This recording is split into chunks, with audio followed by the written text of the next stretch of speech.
Welcome to the gun room. Hey, it's unbelievable. I was just saying before we came on air that I've started having a drink before we do the podcast. And since I've been doing that, we haven't lost. So it's Arsenal's going to turn me into a raging alcoholic. Well, we're in the middle of the transfer market, obviously, we're window. But we've had a little bit of a transfer ourselves because we've got Tom now who's going to join us as a bit of a regular on the podcast. How are you, Tom? We'll come to you first. I'm fine, thank you. After Sunday, I'm just getting better and better. Buzz. It's getting to that point where now I'll be disappointed if we don't do it in a way, Tom, because this is getting better and better. This team looks so sharp and so quick. So we'll talk about it more, obviously, when we get into it. Yeah. Oh, yeah, we're going to go on for about 3 hours. I hope you've got sandwiches and, all that sort of thing. Lauren, how are you in very cold Barcelona? Hence the hat. Yeah. Also, just bringing a bit of, Arsenal to the team. I always feel like I let the side down a bit, so had to pull it out, Also very good, can't complain. Like Tom was saying, what a weekend. Great feeling. Well, if you're not enjoying yourself as an Arsenal fan in a minute, I don't know what you're doing, but there are some miserable buggers out there on social media.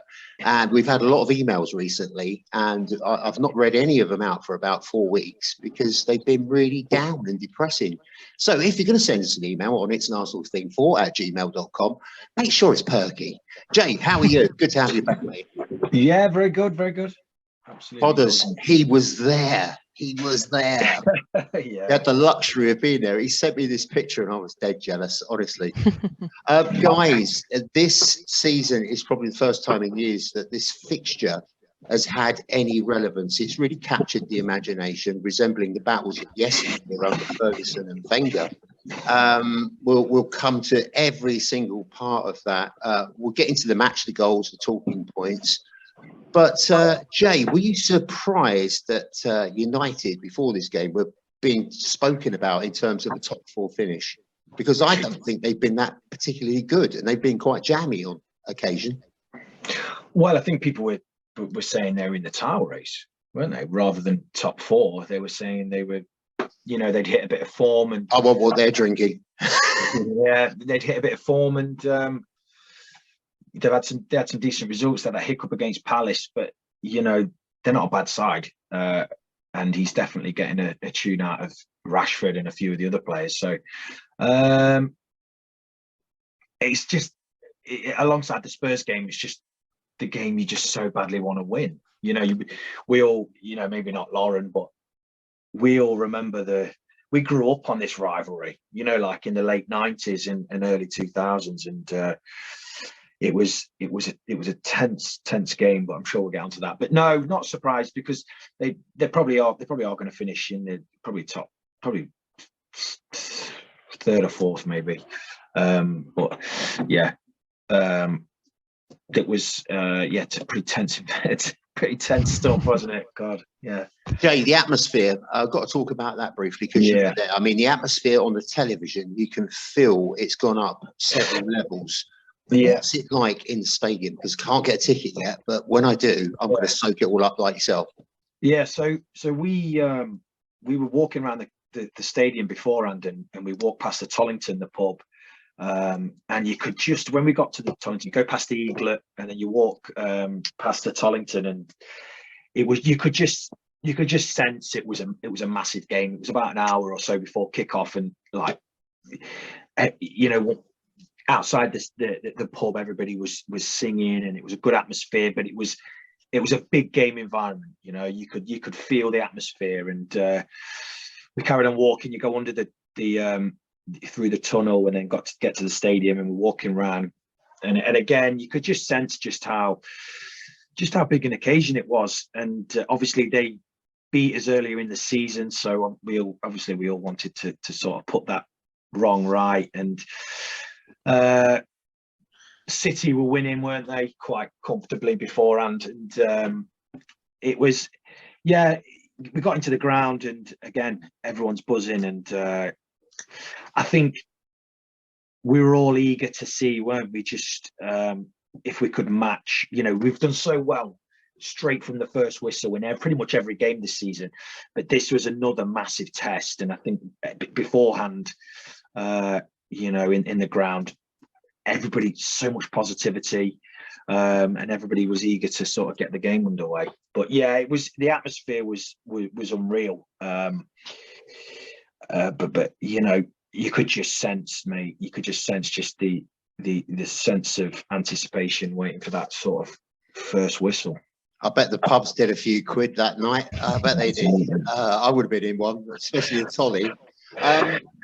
Tom, Ten Hag has done a brilliant job. It's clear that he's got, this is not the United of yesteryear where they just went out like a Chelsea and bought loads of people. They've got limited resources in terms of bodies, and they've ended up with people like McTominay.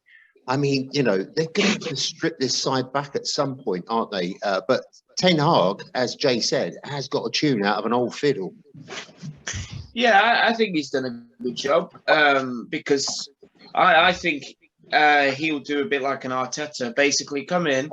Because I remember speaking to a lot of United fans when he came in, and everyone was like, why is he not selling this guy? Why is he not selling that? Because I genuinely think he's giving everyone a chance, a fresh slate. He obviously started with Maguire when he first came. He's not using Maguire that much anymore.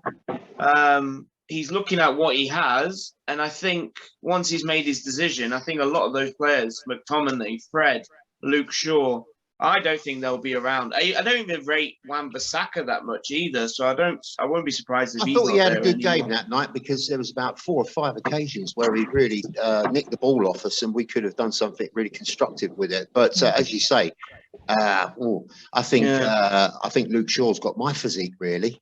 A bit dodgy around the middle and not really in tune. Well, that's why I kind of liked Roy Keane's analysis more than Gary Neville, because Gary Neville was saying that he was impressed that they went head toe to toe with us. And I was like, no, they didn't. Like, especially the last half an hour, 20 minutes, they were non-existent. They were happy with the 2-2. I mean, fair enough. First half, they were great. Start the second half, they got back into it. But after that, it was all Arsenal. But I do think that's what he's doing. He's looking at who he's going to trust, who he's going to keep. And I think he'll do what Arteta's done, basically strip off a lot of these players, get rid of them, and start fresh again. And that's what Roy Keane was saying, that, you know, we still have a lot of issues. He mentions Fred and Luke Shaw all the time. So yeah, I think he's done a great job, and I think if United fans give him the time, it wouldn't surprise me if they'll be involved in like a title race, maybe not next year, but the year after. So give him 3 to 5 years. I think he will win something big with them, definitely. Can even end up with a trophy this year as well, to be fair to him. Well, let's hope not. We don't want any of Well, that yeah, shenanigans, do we? Lauren, it's clear that I would have thought they'd use January to actually prop up the side and get a few kind of fillers in, but they've got this Weghorst. Is that right? Yeah. Pronounce that right? Good. Sounds good, yeah. I'm winning already. It looks like that, as I said, the financial bubble has burst. But are we thinking that the Glazers are kind of pulling back a bit so they can flog the club off? And they, because if they go and get players, it'd be dead money, wouldn't it? Yeah, I think so. I think that's probably a pretty accurate I suppose, estimation of what's going on, because I think especially, you know, Ronaldo obviously left in a very dramatic fashion just before this window. So you'd think, okay, that's a lot of wages freed up that they could go and, you know, invest in players. And I'm quite surprised that they're after getting a striker in on loan, because, you know, Martial, yeah, he's fine, but they don't really have anyone, you know, who's at that level that, you know, we talk about Arsenal, we talk about Jesus, we talk obviously Haaland with City. You know, if you want to be pushing for titles and you want to be competing at that level, you really need a prolific number 9. And you know, they're getting this Weghorst on loan. You know, he's a Burnley player who was on loan in a different league. He had a pretty, you know, when impressive United are looking at Burnley players, you know, it's a strange one, isn't it? It's a strange one. I think, yeah, it is pretty surprising, but I like what Tom said there. I think he is giving the players a chance, and then he's going to say, okay, you know what, enough is enough. These are the players that, because he's got in a pretty significant amount of players in the summer as well, which we have to remember. You know, he did strengthen the squad quite a lot then. He got in his players, the players he wanted, and I think, you know, if you're a United fan, you're probably hoping to see a bit more from the likes of Anthony and these players that have come in. So you know, I'm not too surprised. I think it is, as you said, the Glazers definitely want out and they're trying to do it as quick as possible and they don't want to lose any more money over it. So yeah, and they've lost a lot, but never mind. I forgot to mention at the top of the show that Granit Xhaka won the Player of the Year for Switzerland. So we should do that because he's been on excellent form. Well done, Granit. Behave yourself. Keep behaving yourself. Let's look at that lineup then. 4-3-3. Aaron Ramsdale, Ben White, William Saliba, Gabriel, Zinchenko, Martin Odegaard, Thomas Partey, Granit Xhaka, Bukayo Saka, Eddie Nketiah, and Gabriel Martinelli. Jay, happy with that lineup? It was predicted lineup, wasn't it? Expected. Yeah, it was. You weren't going to change anything, were you? And I suppose just wanted to add to what Lauren was saying about Weghorst, and it was a funny performance because on the day I thought he didn't do anything. I thought since I've been reading it, and he was getting rave reviews from some of the United supporters, and I just didn't did anything. But yeah, going back to the lineup, yeah, you weren't going to change anything. I think what was it, 3 or 4 games without making a change from the starting lineup. So yeah, good to see that, and the players. I mean, Ben White, I suppose we'll talk about his performance. But no, yeah, a bit of an odd one. That we'll come to that. Yeah, no surprises. It was obviously made way for Tomiyasu, who after about a period of time, I was kind of saying in the first half to the missus, I think Tomiyasu is due for a run out, but we'll come to that in a bit. Tom, what did you make of the tactics? Pretty slick, sort of line of 4 and a line of 4 at times. Arsenal front 4 formed a diamond. I don't know whether you picked that up. Odegaard at the head, the tip, it was Nketiah, and obviously Martinelli and Saka at the sides. High press again, which worked brilliant. Yeah, especially because of the first goal of ours, our equaliser. It came from us pressing them into a mistake, and they had to kick it out for a corner. And what I loved about the goal is how it was a corner, and we passed it all the way back to our defence, and then we're so patient with the build-up. And what a ball by Granit Xhaka for Eddie Nketiah to get hold of. Absolutely. Honestly, all the rave reviews we heard about Granit Xhaka when he was in Germany and everything. And I remember when we got hold of him, I have to be honest, I never watched him, but all I heard was about how good this guy is in midfield and everything. And obviously, all this time he's been at Arsenal, all the managers have trusted him. So he always had some kind of quality.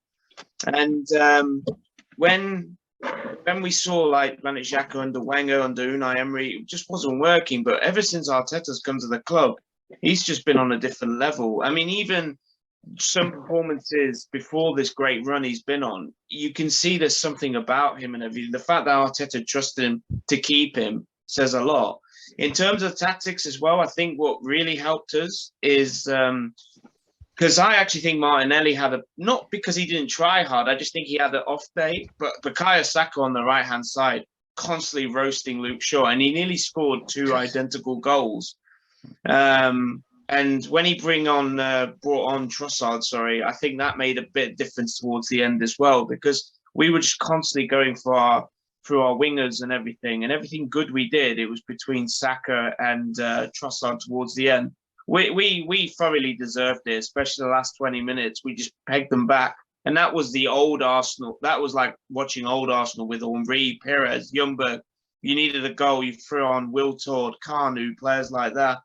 And our options on the bench are looking quite strong now as well. So I'm looking forward to seeing Trossard even more. So definitely tactics, especially with the wingers, was incredible. We'll definitely talk about Trossard because we were talking about him last week, weren't we? And then all of a sudden, old Edu goes undercover in stealth mode, starts picking up players. But he's an excellent one to have. Where are we? Yeah, well, we didn't really get going until the 17th minute, did we? We had a kind of a sticky start. It's going to be nervous. It's going to be edgy. But we finally got our game together. Then against the run of the play, they scored. Marcus Rashford struck a ball from distance into the bottom left corner. about 25-yarder, wasn't it? Ramsdale at full stretch. This came from, unfortunately, Thomas Partey gave the ball away a fair bit in this match, but he was still excellent, but he gave away key balls at the wrong time. Then Arsenal brushed themselves down. Arteta mentioned composure, and it's been part of the feature of Arsenal, hasn't it, Lauren? This composure that they've got and this discipline that they employ. No panicking. 100%. I mean, if you think about really important games last season, we had a lot of injuries, but I think we saw in big games, the game that always comes to my mind is the City game. I think it was New Year's Day. And you know, the first 20 minutes of that match, we were electric. We were absolutely on fire. And I think it was just, I can't remember when exactly the card came, or if they scored a goal or something, but something switched and we lost all our composure. And I haven't really seen that happen, you know, this season yet. Even when we go a goal down, you know, I'm sure Jay saw it in the stadium, but we all saw on TV, you know, Odegaard was there and he was really trying to get everyone to, they just didn't, there was no, you know, the heads didn't drop. It was, okay, something we have to deal with. Let's just come on, keep the pace, keep the energy going. And, you know, that's the kind of mentality that we've seen so many times this season. And that's why we are where we are, 50 points after 19 games. It's because of that mentality, that composure. And I'm going to say matureness as well, which is very, very admirable in a group of such young players. But, you know, that's the way it is. And credit where credit's due. Arteta's done an exceptional job in the togetherness and the composure that he's distilled into the team. And it's just becoming, you know, thankfully a feature of Arsenal's play now. Yeah, it is. I don't know whether we saw it. Odegaard, who I love anyway, everybody knows that. He went to ground with the ball and then he started putting the beef on. He wouldn't let it go. And he was like that throughout the match. So all these people complaining, he doesn't turn it on in the big games and he's not physical enough. Well, he showed a bit of dirty Dennis. Dennis was like that, sort of grubbing away and elbows and sort of pushing and shoving. So it was great to see. Jay, Tom's already mentioned it, but swing us through that goal. 24th minute, Eddie Nketiah had his doubters and his knockers, and we've been amongst those, not convinced totally whether he's going to get into the breach, but he did the business, didn't he? He did. I mean, I've never been happy to be wrong about someone. Yeah, same. I just wanted to go back. I don't know if it came through on the TV, but I thought we actually started not too badly. I thought it was the first 5-10 minutes, which we kind of did all right. If you watch it back, we started quick tempo, quick passing, and we created one or two sort of half chances. And then United started to come into the game, and to be honest, all the way through that half, I thought it was quite even. You know, United were passing the ball along the back quite well, not really getting too far, but there was the Fernandez dive, you know, which from where we were, because we were up the other end, it looked like a penalty. You always think it's, you know. We will discuss that one. It's always things to do. And Thomas Partey, he grew into the game. Just the first 20 minutes, he looked like maybe he was trying a little bit too hard. And I think you could apply that to a lot of the players, because a passing, which is usually crisp and I mean, this season almost perfect, you know, little patterns of play and options off the ball. It was like we were just trying a little bit too hard, and he unfortunately gave the ball away to Rashford, who that little double touch through his legs. I mean, that's superb. And then the goal. I mean, the ball's at the back of net even before Ramsdale has really even moved. He's absolutely smashed it. But then you look for a reaction, and I mean, this is throughout the game. The atmosphere inside that stadium was unreal. Like, it was the best atmosphere that I've experienced since I've come back this week. I've been trying to think of a better atmosphere, either in a sporting event or a music event or festivals that I've been to. That was the best. And it wasn't just after the goals. It was when Rashford smashes that in, and this is no exaggeration, everybody around us was straight away encouraging the team. And it was like, I wouldn't say it was as loud as a goal, but it felt you know, you could feel the care and the genuine sort of passion from everyone around us and everyone in that stadium, pretty much doing their best to get the players going again. And I mean, we've all been to the Emirates, and it hasn't always been like that. There's always been groans. There's always been moaning. There's always been, you know, supporters getting on the backs of players, and that's why a lot of supporters prefer the away games, because that doesn't happen. That doesn't happen. It hasn't happened for many years. Well, that away support, passion, and sort of unconditional love, and for use of a better term, that's now come into the home ground, and that Arteta's got to be given credit for that. You know, he's instilled that, like Lawrence said, mentality, but also that link between the fans, which we can all see and we're all part of now. That goal went in from Rashford. He ran off. I mean, to be fair, I think it was this season against Leeds, we'd scored our second goal. I think it was Martinelli at Ellen Road, and we were told basically we weren't allowed to celebrate, if you remember. The referee told us to turn around. Why the referee didn't do that? Rashford went straight into that corner with the rest of those United wankers and just like basically just took the mick. Oh yeah, I remember. So which I thought was a bit out of order. But anyway, I ain't got anything against Rashford. You know, decent bloke, good player, but you know, can't say too much about the rest of them. So anyway, then again straight away. We started playing again, and I think it was the goal that settled down the players a lot. You started to see, again, what's so impressive about the team as well is there's always one or two options after a pass. And keep in mind, the game was, as you all saw, was being played at a ferocious pace. It was one touch, two touch passing, but there were options everywhere. If Saka's got the ball, Partey's to his left, Ødegaard's further forward, and there was always one or two options. And then obviously Zinchenko started to come in from the left and play more central, basically a free role. So he was getting involved everywhere, all over the pitch. And then we started to ping it around. And then, I mean, like Tom said, that Xhaka, who's been this season, has been a revelation. He's a lot more advanced. Obviously, Thomas Partey allows him to be that way. He found himself on the left-hand side after a few little passes just on the edge of the box. He got played in, and I mean, Xhaka's. I don't think anybody was. No, I don't think many was surprised with that delivery, because he's got that in his locker. Technically, he's a good player, and he put it into that area where he was inviting Eddie to. Well, he always played, Jay, didn't he, for the national team in the role that he's got now with Arsenal? But we never ever played him in that. Well, you need to have adequate cover behind. You can't, you know. Ultimately, he I mean, on the day, Xhaka's pressing was outrageous. You know, I'd love to see his output, his stats, because he was. I mean, especially in that first half, he was the most advanced player. He was the one pressing the ball, pressing the defenders. But anyway, go back to the goal. He pings that ball in, and Eddie, who I mean, on the day again, he was fantastic. But that header, I mean, we were right in the line of it and thundered. No, De Gea, no chance. Wan-Bissaka switched off. Great goal. Stadium went wild.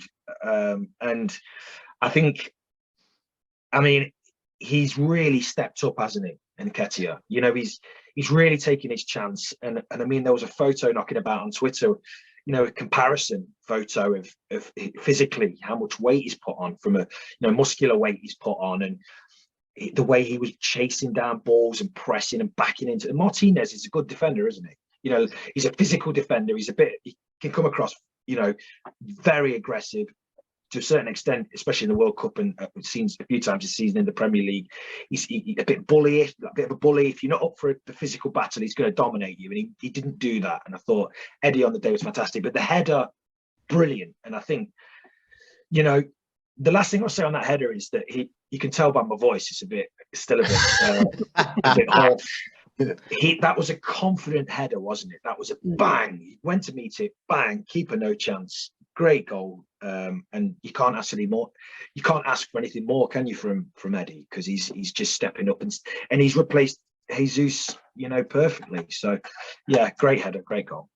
Tom, you'll be pleased about that. And Podders, last week, I guaranteed you he would score. I didn't say he'd score 2, but I did guarantee you he would score. You were sort of blowing his trumpet last week, Tom, saying how undervalued he was by the supporters. He's now top scorer with 9. As Jay said, confident, great movement, work rate. He's scored 18 goals across his last 26 starts in all competitions, including 12 in his last 13 at the Emirates. Is Jesus going to come back into this side just because he's Jesus, or is he going to have to hang on? No, I would love to think that Arteta will basically say, look, you're going to have to work hard to get in front of Nketiah at the moment, because I think Nketiah deserves a lot of credit. My opinion changed from last year with Nketiah, because I know we were going for a top 4, and it's not the same kind of pressure, obviously, than trying to go for a title charge. But when he scored the game against Chelsea at Stamford Bridge, I think he scored a home game against Leeds United as well, and these were like towards the end. And he got a shot because he kept saying, give me, and he went on that football podcast, didn't he, saying that if they give me a run of games, I think I could be consistent in front of goal. And I actually think one thing he's got more of than Jesus is his ability to finish. I think he's better than Jesus in that sense. I think he's an incredible finisher. Yeah.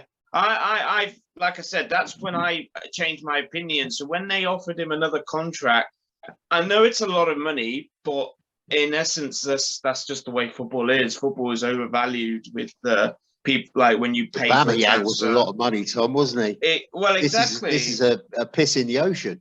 Yeah. So I think he deserves a lot of credit, and I hope he continues it. And like you said, when Jesus is back, I think they should fight for it. I don't think you should just get it just because you're Gabriel Jesus. But I think he knows that. I honestly think I can imagine Arteta not being an easy touch with some of these players. Basically, just because you got a name, you do what you want. At the end of the day, he got rid of Aubameyang, for God's sake, when we could have used him for his goals and stuff. But obviously, he was more about the team, focusing on the team. So I honestly think they will have to fight for it, both of them. End of story. Yeah, definitely. Lauren, is all the talk about transfers and bringing in another striker on loan or to buy one in, that's dead now, yeah? As long as we have no more injuries, then yeah. But obviously, just to kind of add to that point there that Tom was making, it was early in the season. I think it was a pre-match interview or one of the kind of sit-down interviews that Sky do. And Jesus did mention Nketiah, and he kind of said, there's 2 great finishers at the club, the pressure's on. And I think we all kind of listened to that and we're like, he's just being polite, he's just trying to kind of big up this player. He's trying to put at ease, people criticizing this, 100K a week. But, he was right. And obviously, as was Arteta to offer him this big contract, he's more than capable. And to be honest, I really don't see Jesus strolling back in. Like Tom said, he's a better finisher. He's so confident. He's so cool. His movement off the ball. And Jesus is amazing for that as well. And I don't think we would have had the start to the season without Jesus. However, I think Nketiah has brought another dimension to the team. We before the World Cup, everyone was putting pressure on Jesus. He hadn't scored in 7 games, 8 games, whatever it was. And that was the talking point. He gets injured and then it's another crisis. But Nketiah stepped up, and, that's the mentality that I think these big teams that are challenging for titles and challenging to win have their young players step up, obviously. And there was another great screenshot as well, or a photo going around on Twitter this week, and it was Nketiah saying, people think it took me 15 seconds to score my first Arsenal goal, but there was years and years of work that went into that beforehand. And that's what we're not seeing because it's not shown on TV every day the same way Jesus's journey to Arsenal was, that kind of thing, He's been fantastic. He's been such a bright light since coming back from the World Cup. And, as long as he stays fit and Jesus comes back in the 4 or 5 weeks as planned, I think we'll be okay. I don't think we can ask for much more. Well, I think as well, you've got to bear in mind, Podders, that if you can get your goals from all over the pitch, it takes the pressure off the strikers. Look at the other scenario where City have got Haaland and he wasn't firing up until a point. They're trying to fit a new system in. We're just spreading the goals, and that's a good thing. You know, you can't put pressure on people like Jesus. They're a phenomenal player. Eddie is, as you say, a natural finisher, and we'll talk about the third goal because that was really instinctive. Let's get back to the game. A reminder that United was still in it, and McTominay blasted from the edge of the box of Ramsdale safe. 33 minutes, Arteta got a yellow card. Jay, do you think that's been coming down the pipe? Obviously, the criticism that he's had over coming and running around the technical area and out of it as well. Do you think it was only a matter of time before he got that yellow? Do I think it was a matter of time? Yeah, I do, because they're all on the case, aren't they? Just the bullshit that's got like materialized. Just the, you know, like, because we were watching. I was saying to my son, I was like, look at Ten Hag. He was outside his technical area for the majority of the first half. Not shouting or remonstrating or whatever, but the reason Arteta got, I can't remember, I think it was Saka got fouled, and Arteta was saying basically it was the fourth foul on him, which was true. We all know that Saka gets refereed differently than the majority of the league. To answer your question, I wasn't surprised that he got booked. I think there's this I don't know what the best way to describe it. It's almost as if he's the first manager that's ever been animated on the sidelines. You know, I mean, Tom, you remember Ferguson? Ferguson was the worst. You know, we all remember Alex Ferguson. He was the worst at it. And do you remember when he actually held the ball up and it said something like 3 minutes, and he went over and he had a word with them, and it became 5 minutes or 4 minutes or something, which went on to become Fergie time. Yeah, and then obviously, I mean, I'm not the only one who's said this, but he's going to, you know, Klopp's the same, Pep's the same. You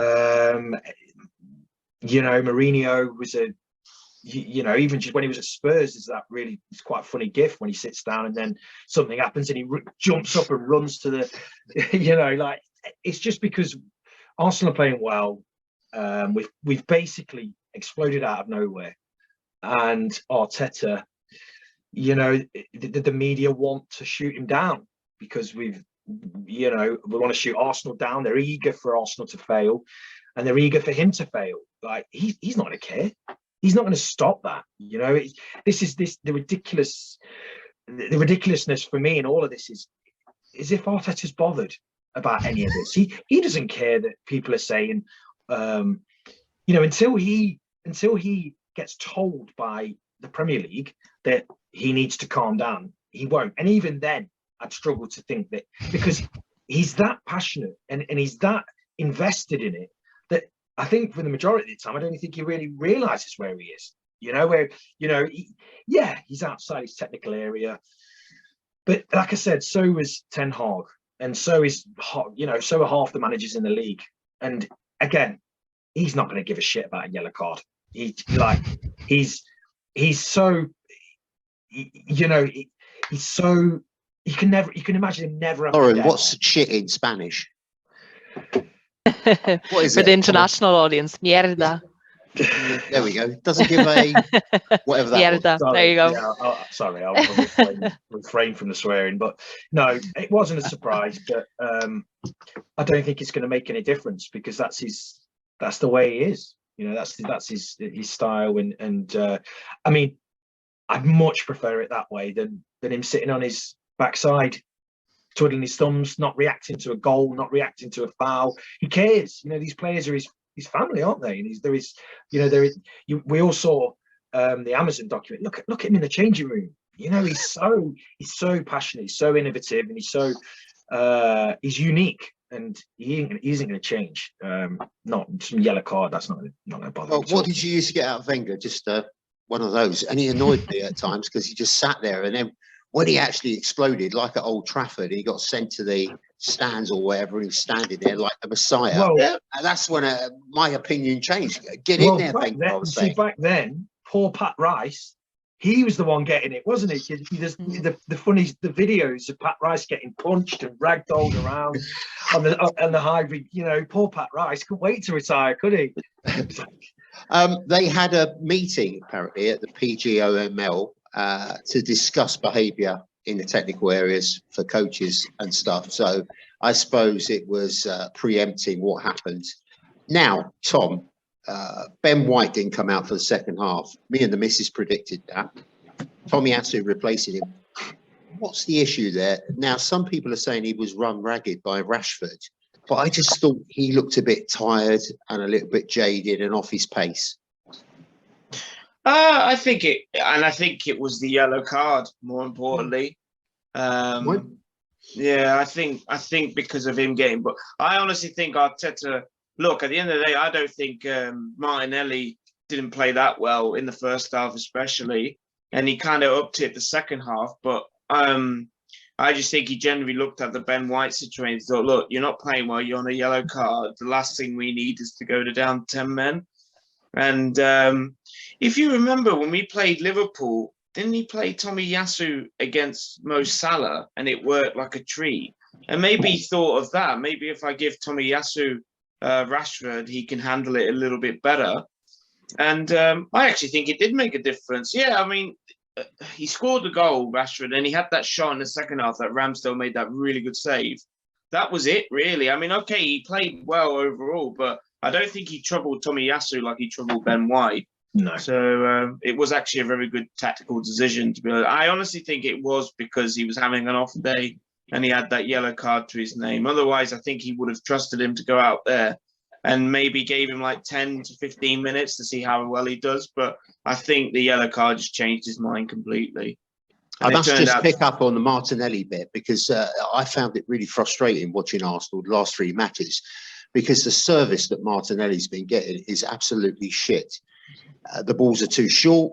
They're at an angle. They're right over near the line. They're too long. And we're not playing to his strengths. If you're not playing to a player's strengths, you're not going to get the best out of him. Give him the ball to run onto, and then you'll see something different. Precision passing. Thomas Partey can do that all day long. Martin Odegaard. So we've got to. Saka's getting all the service, and Martinelli is missing out, I feel. And that probably reflects in the way that we perceive the game.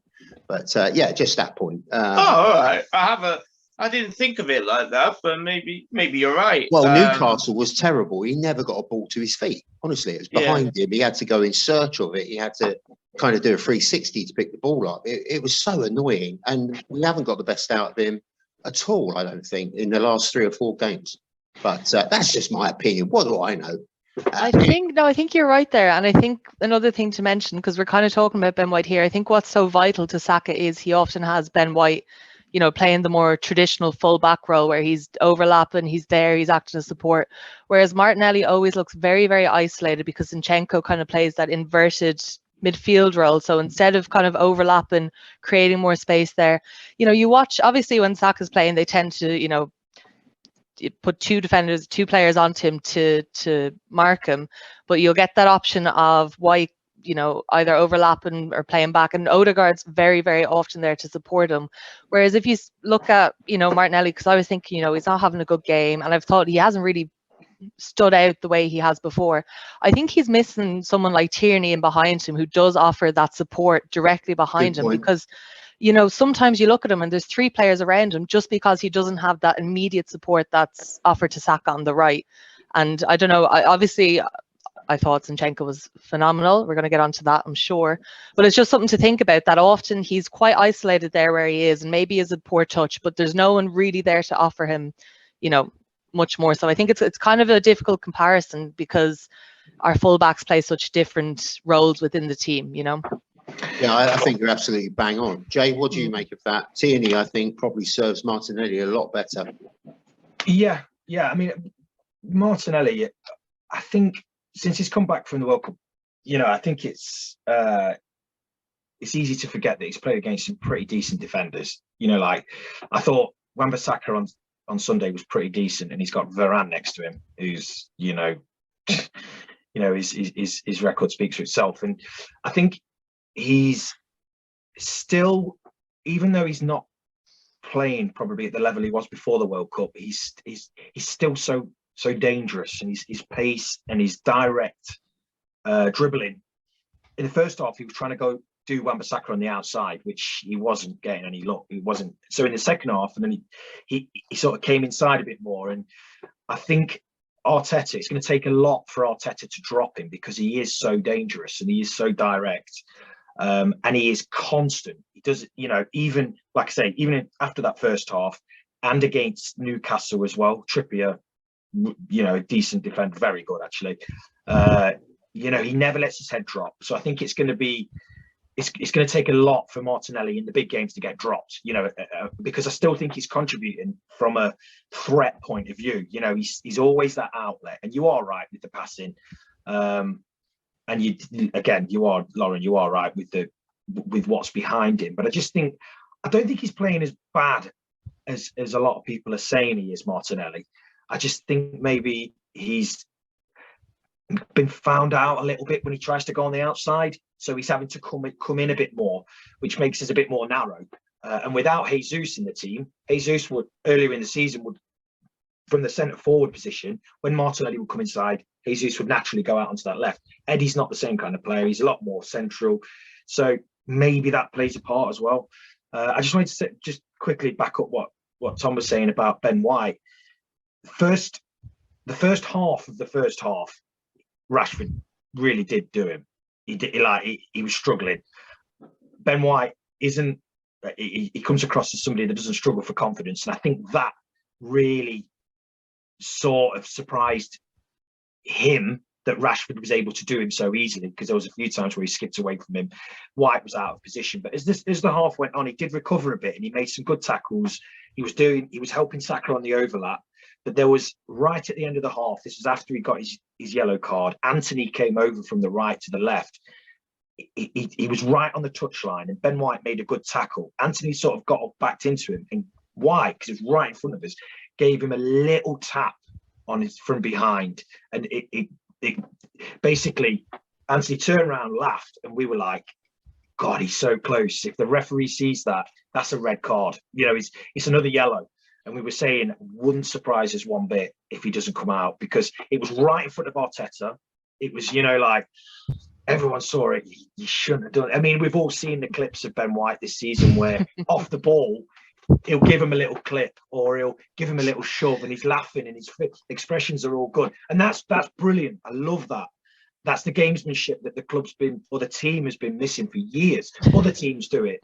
But at this occasion, it was right in front of Arteta, which was then obviously right in front of the linesman, and I thought, oh shit, don't do that, don't do that.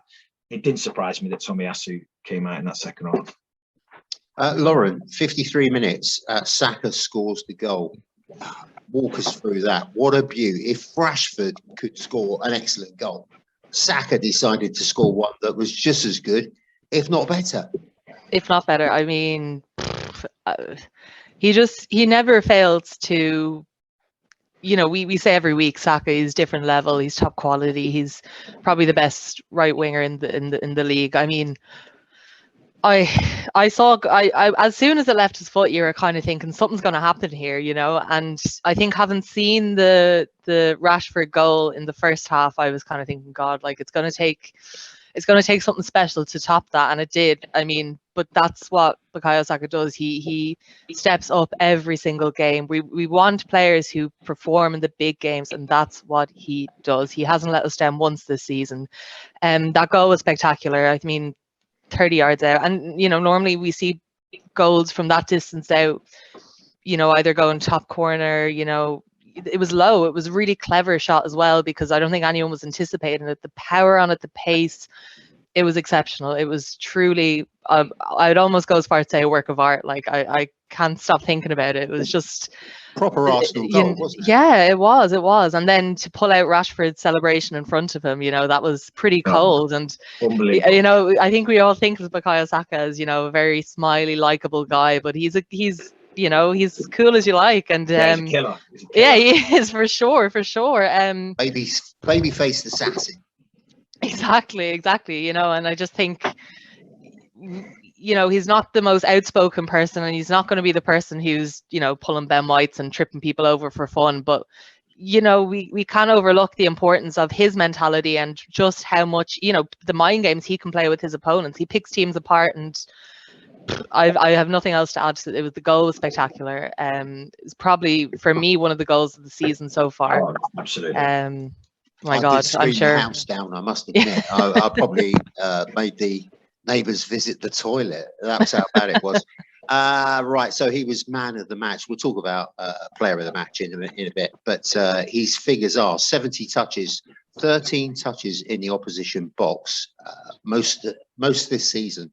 37 out of 47 passes completed, 4 chances created, 5 shots, 2 on target, 7th Premier League goal this season, 3rd Arsenal player to score in 3 successive Premier League appearances against Manchester United. So it does say what we need to say, Podders.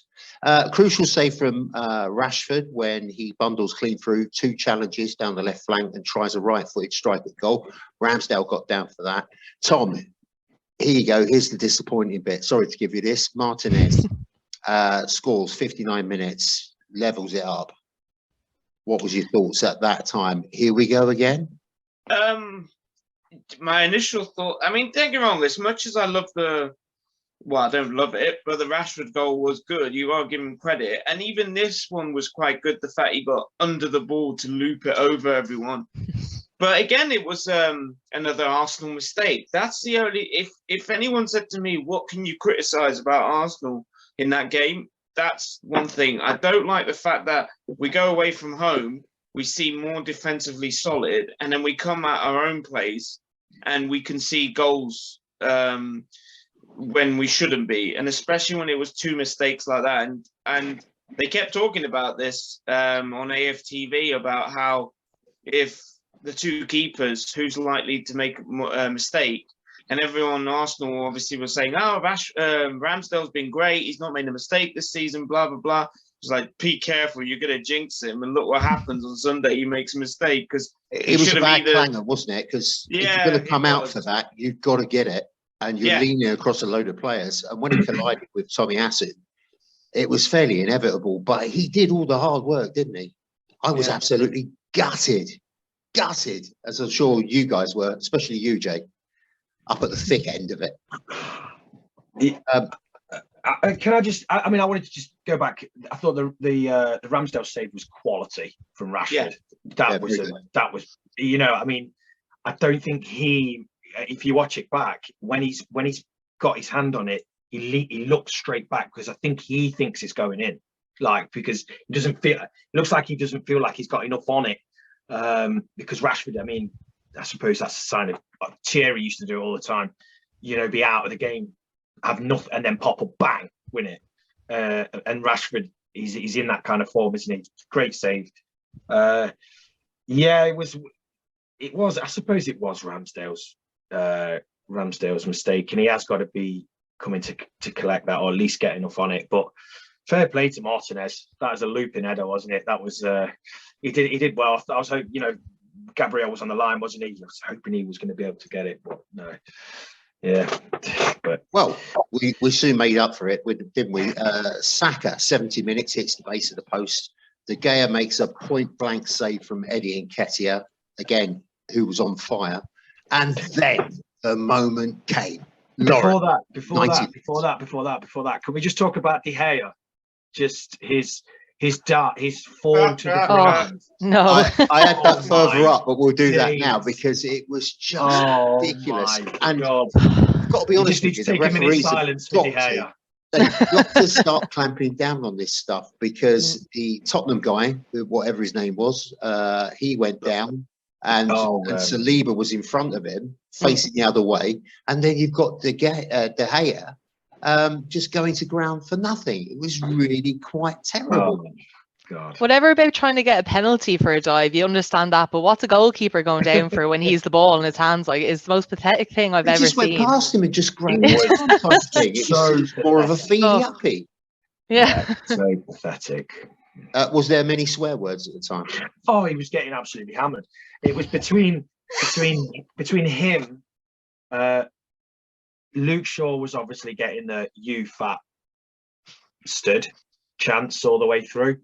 And Anthony, that was some performance from Anthony. You know, like for that amount of money that they've paid, that was one of the worst performances I've ever seen. Jesse Lingard earlier in the season. Jesse Lingard earlier in the season was bad for Forest, but he was rotten, like Anthony was. And when he just doesn't care.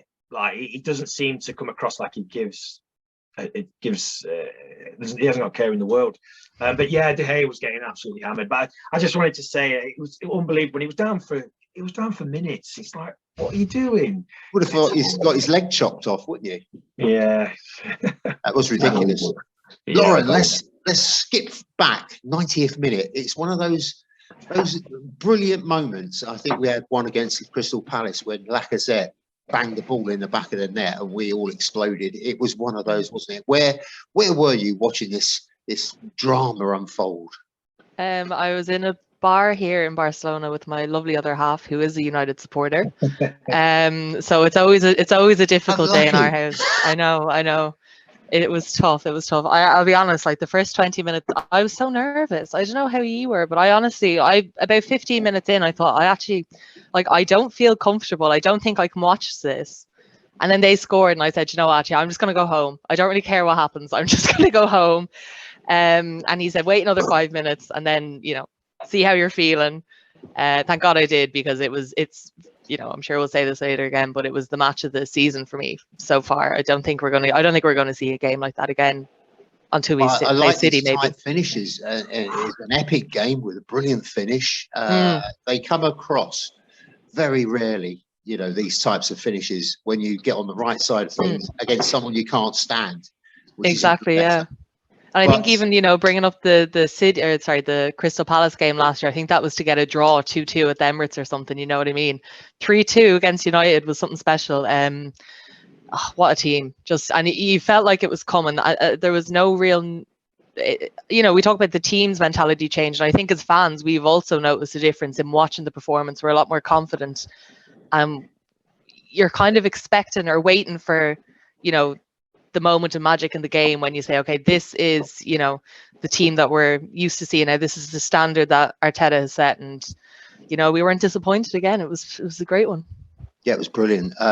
This reinforces, doesn't it, Tom, how much of a predator Eddie Nketiah is, because that's not an easy ball. We've got so much to talk about with this particular one, because Zinchenko burst down the left flank.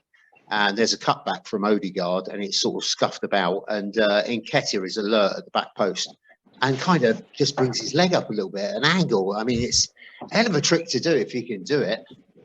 It does look a bit weird the way when you watched it at first, then you notice what he did. Like you said, it was weird the way he got his leg up, but that's a striker's job at the end of the day. It's doesn't matter where it goes in off, does it?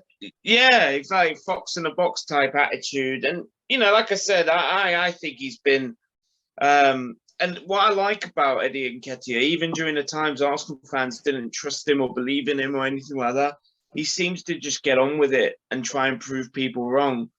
And I stopped, to be honest. When it went in, I didn't even get too excited. So I was like, oh, it's going to VAR. So I was going to ask Jay, did it ruin the moment or did it actually make it worthwhile when it was checked by VAR, Jay? So there were, for us, there were two celebrations. Like, it wasn't the first one.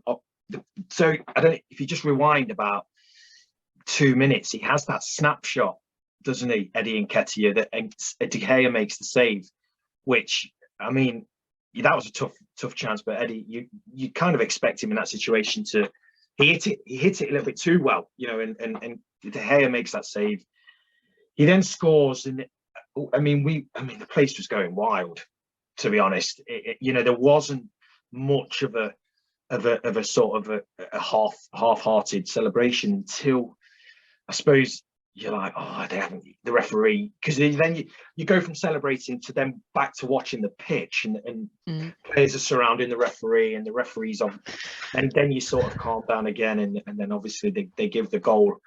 And like I said earlier, I mean, it's hard to describe. because it's United as well, because it's Man United. It, you know, for so many reasons, it's such a massive result. I tweeted after the game, for so many reasons, it was a huge result. You know, you've got the goals for Nketiah. You know, it's all right scoring against Oxford, but you know, he scores against United. You know, these regardless of how rubbish United have been recently, they are still Man United, and they've still got that. They're still revered, and they've still got great players, and they've got a good manager, and you know, and then obviously the fact that they've beaten us earlier in the season, so you want to put that right, but then you're also, City have won earlier in the day rather, and we need to restore that cushion in the league. But I mean, to answer your question, it was I got kissed by an old man, you know, like, and that's a bonus.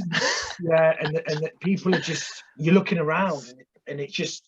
So that's why you go. Just another example of just what for me the change in the fan base is unreal. You know, strangers hugging strangers, and you know, everybody is so behind the team, aren't they?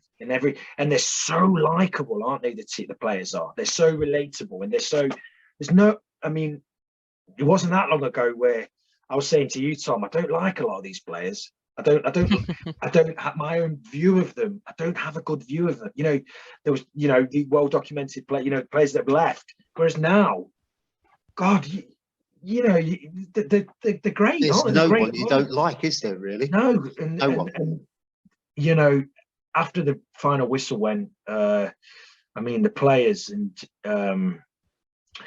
it felt obviously the same for you lot, but for me and my son and everyone else around us, it felt like a massive win, and just like a real maybe not, I wouldn't say a turning point, because I think we've been on this trajectory all season. We've been going up and up and up with our performances, but it felt like a sort of a shot in each one of those players' arms of belief, and of the, we can do this. You know, we can get the results that we need, and we can get over the line, because make no mistake, that performance, I mean, I was so impressed with the technical level and the passing and how we recycled the ball. If United cleared it, you had Saliba there cleaning up, or Gabriel, or Thomas Partey, again, amazing. But Zinchenko, one of the best performances that I've seen at the Emirates. I mean, I'm sure we'll get onto him, but unreal. He's coming. What a player. You know, what a player. There was I was a bit confused with that goal, because they were doing the VAR, and I was confused whether it was Nketiah they were looking at, or it was Zinchenko at one stage.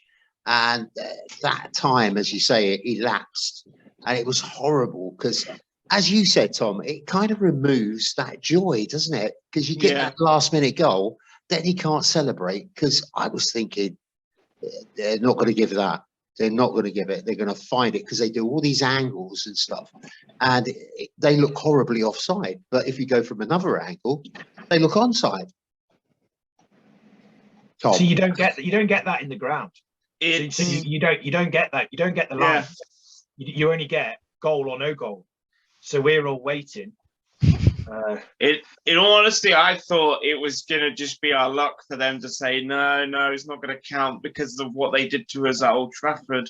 Even though now they've come out and said, oh, actually, that goal should have stood. What's the point of even talking about it when it was like in September, for God's sake?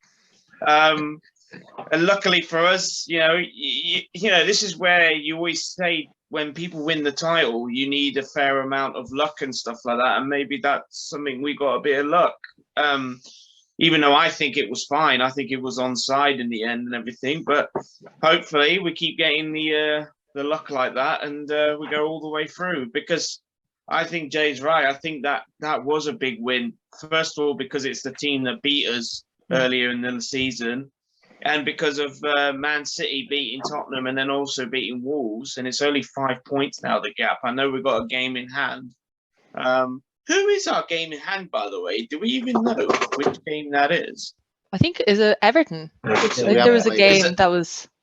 Is that the think- midweek one? So. Yeah, that's was it been called shelved, off isn't because it? of the Queen or something? Or I can't Oh, remember of exactly what it was, but it course. hasn't been rescheduled yet. I saw It's been someone called off because they're shit. Sorry, I te- Paul. No, Love you. don't say too much, because I tell you something, it wouldn't surprise me if they go and get Sean Dyche and beat us now or something like that. That's what I said today. Is they're going to get Sean Dyche. It's Marco Bielsa. If you get him, they'll be all right up the top end, but bad at the back. But Sean Dyche will build a solid defence. He'll make it tough. He'll make it nasty. It'll be dirty and grubby, and you'll be lucky to get a point. Anyway, let's do the match stats. I'll read Arsenal first and then Manchester United second. 25 for us shots, 6 for them, 5 shots on target for us, 4 for them, 58% possession for us, 42% for them, 520 passes for the Gunners and 396 for Red Devils, 81% pass accuracy for us and 77% for them. Let's go around the table. Lauren, player of the match. I'm going to go a bit rogue with this. Well, maybe not rogue, but I'm going to have to give it to Zinchenko.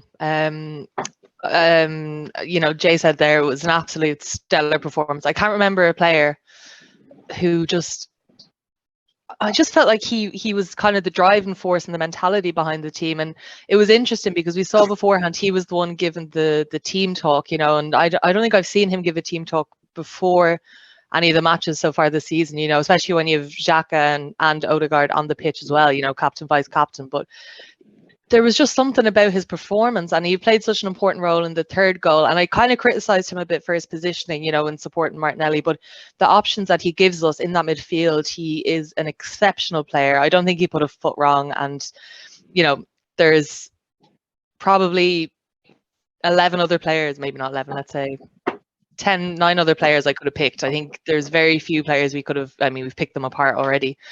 Saka, was also exceptional. Gabriel had a great game, but just for me, what Zinchenko left on the pitch and how much, I actually thought it was his goal. I didn't think it was Nketiah's, the way he celebrated with the fans afterwards. It was incredible. I just think his passion needs to kind of be acknowledged, so I'm going to give it to Zinchenko. That's a good call.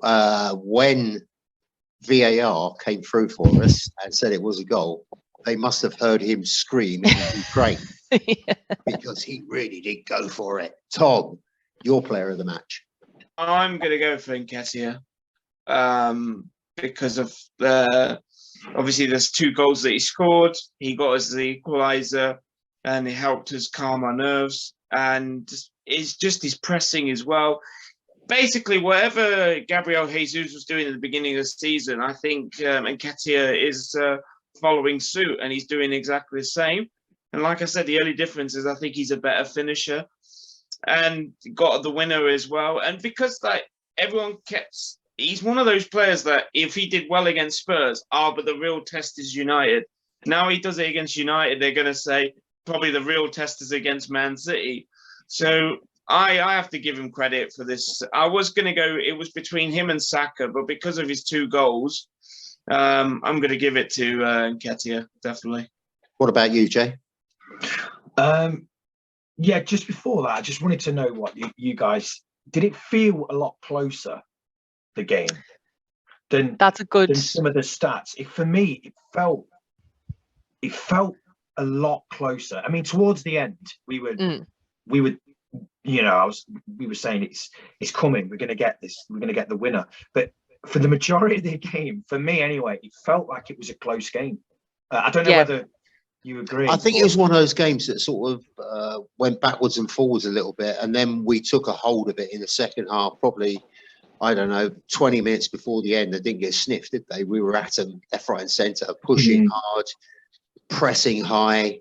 And I didn't think they really got a look in after that. And it was writing on the wall for me.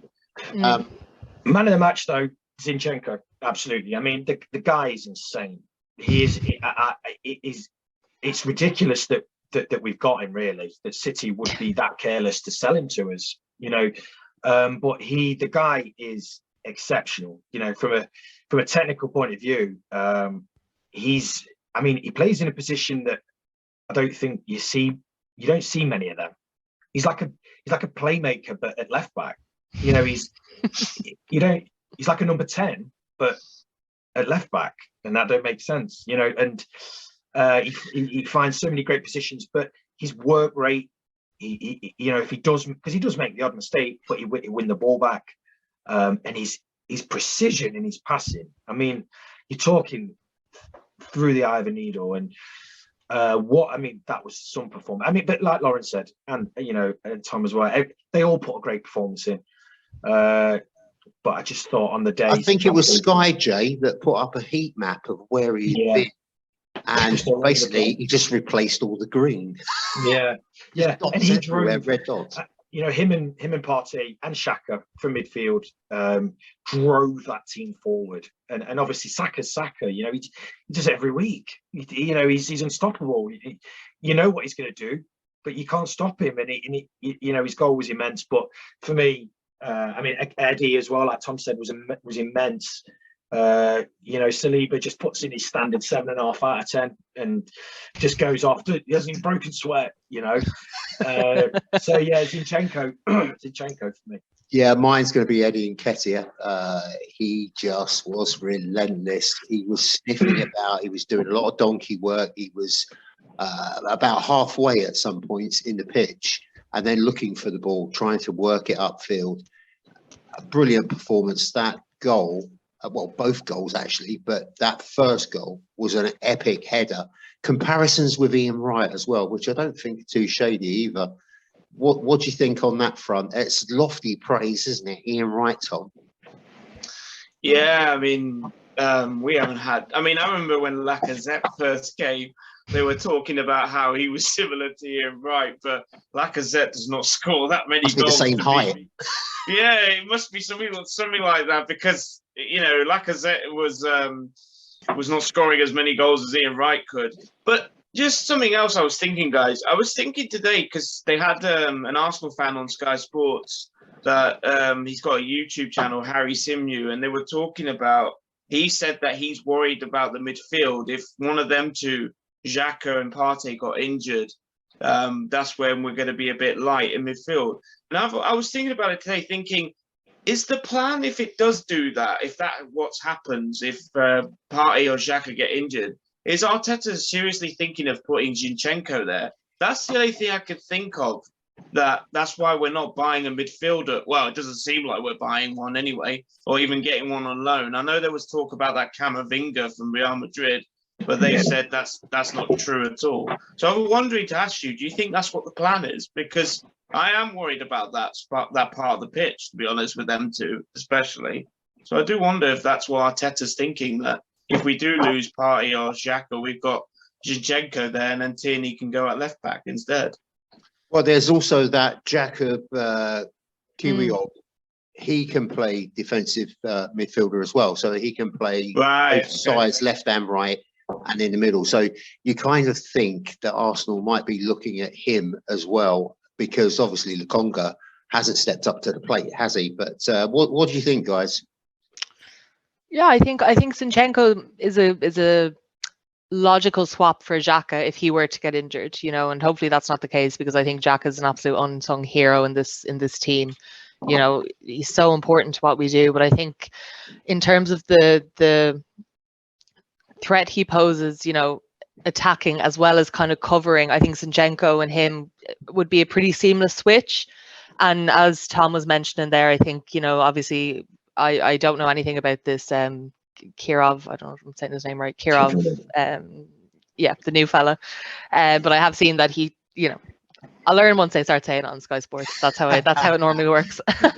But you know, oh God, if anything were to happen to Thomas Partey, I think we would be in a very sticky situation. And I really don't think, you know, we're critical of Lokonga. We've been critical of Lokonga pretty consistently, unfortunately.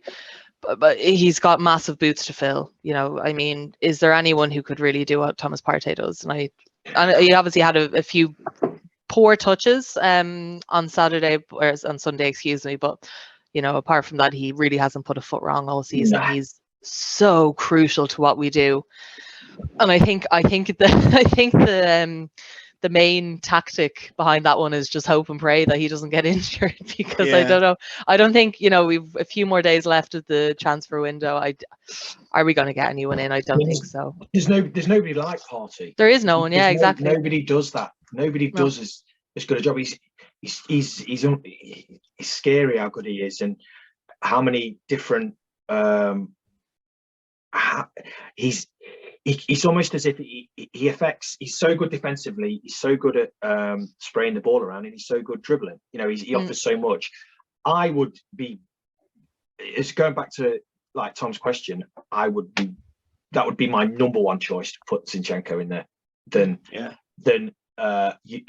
Lokonga for me he's dropped behind El Neni now. Like he's not. Yeah. I'd rather play El Neni than Lokonga. Lokonga's confidence looks gone. He looks like he needs a loan. And if Thomas Partey, God forbid, did get injured, you'd probably see Xhaka drop a little bit deeper and Zinchenko put in there, or El Neni dropped in at your deeper line midfield role. But I would be more than happy to put Zinchenko in there. I just think he's so effective in the position he is now, because he finds those positions that are so hard to mark, and it's so difficult to. You can't, can you? Because he's here, there, and everywhere. He's all over the place. It's good. It's great question though, Tom. Because I've never thought of that as a reason why we haven't signed anyone. I mean, ultimately, you can't sign a replacement for Partey, because I can't think of anybody who does anything like him. Because he's just so unique. Right, let's run through the transfers. Trossard, he came in. Happy with that, Lauren? I was like, Mudryk, who's he? Cheaper, Premier League ready. You said we were getting him, Tom. Yeah, I know. I had good information, and they bummed out on me. It was near enough done, and then Chelsea came up with that. That's what happened. Did you notice that he followed one of the tweets from an Arsenal player? He liked it. So he's still in love with us, but he just doesn't play for us. We don't need you anyway. Anyway, Trossard, what did you make of him, Lauren? Yeah, it was a short enough cameo, let's say, but the few minutes that we saw of him, God, did he look good. And we kind of said, if we want to take this, I don't want to say title run yet, but if we want to continue to put the pressure on, we will say it on this podcast at some point. At some point, just not yet, guys. Not yet, guys. Come on, baby steps. But if we want to keep putting the pressure on, we need a player who can come in, who knows the league inside out, who can do it under pressure, and who hopefully we don't have to pay over the odds for. And that's exactly what we got in Trossard. And I know, there was a few people kind of mentioning, oh, he's had a falling out with the manager. Do you honestly tell me, do you think Arteta is going to get someone in who has attitude issues? Of course he's not. Of course he's not. That's the last of my concerns, people, worrying about this. A great signing. He had, there was one bit of play in particular where we got by about 4 different people. And I think we all kind of sat up and said, okay, shit, this guy is pretty good. We've seen him obviously so far in the league, but obviously stepping up to, no offense to Brighton, but stepping up to Arsenal, it's and the position we find ourselves in, it is a big jump and it's a lot of pressure, but he took to it like a duck to water, and it was a very, very promising start to hopefully a very long and successful career at Arsenal.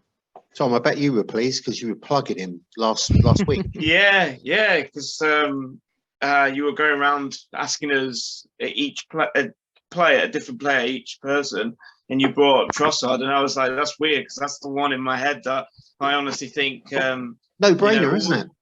Yeah, I think a lot of clubs would have been looking at him, because, like you said, he wanted to leave Brighton, and let's be honest, the argument I heard what it was about, he wanted to play in the FA Cup, but the manager said no to him or something like that, and that was so. It wasn't like he didn't want to play. He actually wanted to play the game and stuff. And the manager said, no, I'm not going to play you in this.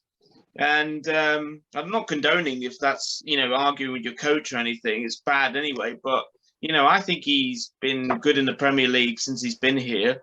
He's only scored, 7 goals? But I think that's a good enough number. If he can get up to 10 with Arsenal, I mean, I don't think he will, but he probably could.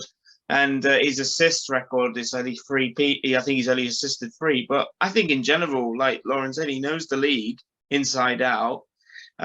He can go to so many, obviously, the stadiums across the UK. He knows what to expect. If we got a Mudryk, let's say, and I know he looked decent against Liverpool, but it's a new surrounding for him. Each stadium's going to be brand new to him, and he's not going to have a feel for it until he starts playing for them.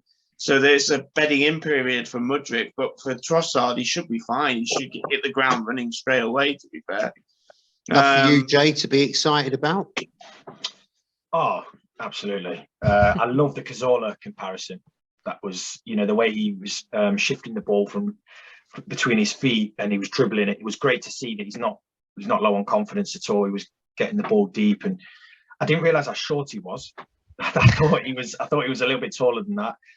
But he's also somebody that I think is good enough to come in, and if Martinelli, for example, his form dips, or some people think continues to dip or whatever, he's good enough to come in and play week in, week out.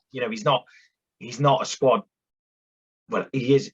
He adds depth, but he adds quality, and he's good enough to play in the first team, which is massive, because we need, especially for the second half of the season, we need that depth, but we need good quality players, not just filling the squad out. I was really impressed with him. I think he'll be a really, really good signing. Can play all across, I think, the front line. I love the Cazorla comparison, because the way he was like shifting the ball from left to right, not afraid to get involved, just like Cazorla wasn't. So yeah, great signing. And a snip again, another signing that doesn't cost anything. Very, very little money in comparison to what you're seeing. Average players are going for more than that, aren't they? So he's not average. Not at all. Right, let's throw some names out there. Lauren Fresneda, he's still in the frame. Young lad. He's a left back, I believe. But apparently he's getting rave reviews. You up for that? Another bit of reinforcing at the back? Because some people are going off saying, well, listen, do we need another defender? Well, we obviously do, but we need the depth, don't we, to reinforce that bench? Absolutely. And I think, to be completely honest, I don't know that much about him. But if we look at the game that we just had there, we had, I think our fullback positions are probably our second most important positions on the pitch after Thomas Partey, our defensive midfield role. Arteta has very, very specific, requirements of his fullbacks. And if you look at them, they're probably the positions where the most stacked in. Right back, we have Tomiyasu, Ben White. Switch either of them in or out, and you have, any of them could start in a Premier League starting 11. You know what I mean? It's great competition to have. And then on the left, we've kind of been critical of Tierney a bit this season. I think he's just not really clicking with the new, way Arsenal are playing, but he does offer something. And I think it might be a sign that he probably will be out the door in summer. But maybe it is, as Tom mentioned earlier, maybe if we pick up an injury in midfield and Zinchenko is shifted out there, we know what Tierney's record is like, why not? Let's take it. And, he's getting rave reviews. That's, any backup we can get at this point, Tom, Amandu Onana, Everton. Oh, yeah, Everton guy. Hey, you sounded super enthusiastic there, Tom. Wow. Yeah, because he's your best mate and lives next door. I saw it today, but I can't remember. Is he a midfielder? What is he? I can't Defensive remember. Midfielder. He's a big guy. He looks a right old lump, very powerful, almost in the frame of a Patrick Vieira. I'm not comparing him to Patrick Vieira apart from stature. Some comparison. Yeah, but he looks muscular. Wow. He looks like he could fly you off. I think we're just interested in him, Tom, because we could make a chant out of that, couldn't we? From Rihanna. It's a purpose-made chant, isn't it? That's why we're interested. Look, at the end of the day, if we can get some kind of cover for Partey, then I'm up for it. Obviously, you need still a right quality and stuff like that. Because I know a lot of people, when we heard about the Camavinga, he's doing well for Everton at the minute. Well, that's the worrying thing, because when the rumors came out about the Real Madrid player, everyone was so excited. I have to be honest, I've never seen this lad. Well, I don't think I've seen Onana play anyway, but at least, again, a Premier League ready player. Going back to the whole thing with Tierney, I hope he doesn't. To be honest, I don't want him to go, because I actually like Tierney, but you've got a quality left back there that doesn't play week in, week out. I can imagine it must be hell for him, because coming from Celtic, constantly playing, and then comes to Arsenal, he's always a second option on the bench and everything. Maybe Lawrence might. Maybe if we do buy another left back, it means he might be leaving in the summer, which is sad, but unfortunately, that's the way football is. But yeah, Onana, I don't think it will be a bad signing. It just depends if it's going to be a full, what do you call it, like an actual permanent deal. Maybe not. Maybe a loan deal might be a good idea. Just to get us over the line, just to help us with Thomas Partey and Xhaka especially. Because I'm genuinely worried about either one of them two getting injured. I think it will be a big drop-off. And I'm sorry, I think Lokonga's had plenty of time to show what he's actually good at, but I don't think he's proven anything. But honestly, I think he's been bad since we've had him, to be honest. Just a couple of bits before we go, Podders. We've done our shift tonight, but we're carrying on. Jay, the Guardian says that Declan Rice is leaning towards joining Arsenal in the summer if he departs from West Ham. Does that row your boat or not really? Absolutely does. I knew his uncle Ben. Hey, you had to throw that in there, didn't you, eh? Deary me. Yeah, it was great signing. He would be stunk the place out. he would be the tumbleweed flew by then, Tom. No, he would be an immense signing.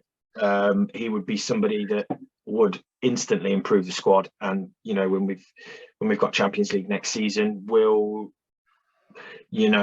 be a major part of the squad. You talk. I mean, it'd be super expensive, I would have thought, but I would sacrifice signing someone in this window if we're going to put the money towards getting him in the summer, because he is that good. I've always liked him. I've never really believed that he would come to us, because I think some Chelsea would just come in and outbid us. But if there's a chance of him, if he wants to come, and potentially we can offer him Champions League football and Chelsea can't, that might be a factor.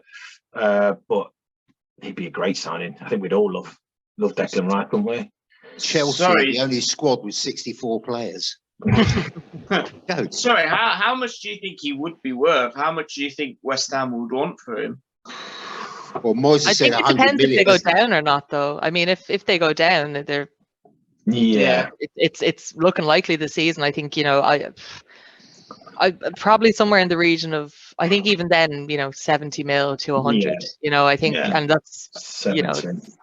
I think that's if we're lucky. But you think about it, English player tax and everything, it could be definitely 100 mil. Yeah. Right. You mentioned already Camavinga. I think that's a load of BS, that one. So we'll skip over that. Fulham are in talks with Arsenal over signing right back Cedric Suarez. That looks a bit more likely, doesn't it? What we're going to get for him? As much as we can, really, I guess. 10 million? Will we get 10 million for him? No chance. 50 pence? Bag of Doritos and a bottle of Lucozade. Last offer. Uncle Ben's rice. Took me and Dave about 5 minutes to work that out. I said, there's a joke here, let's have it. See how it goes. Right, before we leave, we've got the FA Cup against Man City away on the 27th of January. It's only on YouTube. All the FA Cup ones, generally, we're going to try and transport them back to YouTube because it makes it a lot easier with the audio podcast. Unpopular opinion, I'll leave you with this. Sort this one out. Rashford right now is better than any version of Thierry Henry. Tom, he's obviously drunk, this person. No. Rashford needs to do it consistently for many years. A lot more. Yeah, a lot more. This is from Sinai on Twitter, by the way. I'm naming and shaming because this is a ridiculous comment. Carry on, Tom. Yeah, I'm sorry, but Henry for me was the best striker in this Premier League we've ever seen, to be honest. Because of his flair, because of his skill, his pace. Maybe not the best goal scorer, because obviously you look at the names that have got more Premier League goals than him. But in terms of pure football, he was just fantastic to watch. Absolutely. My favourite player of all time. Everyone agree with that? Yeah. Oh, Rashford now is in the best form of his career so far. Oh, yeah. Yeah, no doubt about And this level that Rashford's at was standard Thierry. This was week in, week out for year after year. You know, like it's good. Rashford's doing well, but he needs to, like Tom said, he needs to do it over a sustained amount of time. But he also needs to he needs to affect games more. He is scoring goals, but I expect it to stop. He won't be able to maintain it because United aren't as good as that Arsenal team was back then. So, Right, Podders, thanks very much for joining us. I hope you've enjoyed it. I just want to thank you. We're up to nearly 30,000 plays, and that's immense. And just to let you know that Apple Podcasts is our main source, and in the United States, 86%. So across the pond, thank you very much. If you want to send us an email, it's an Arsenal thing. 4@gmail.com. Got so excited there with the figures, I lost myself. Please join us next time and look after yourselves, and we'll see you soon. Cheers, guys. bye-bye. Yeah, Yeah. bye-bye.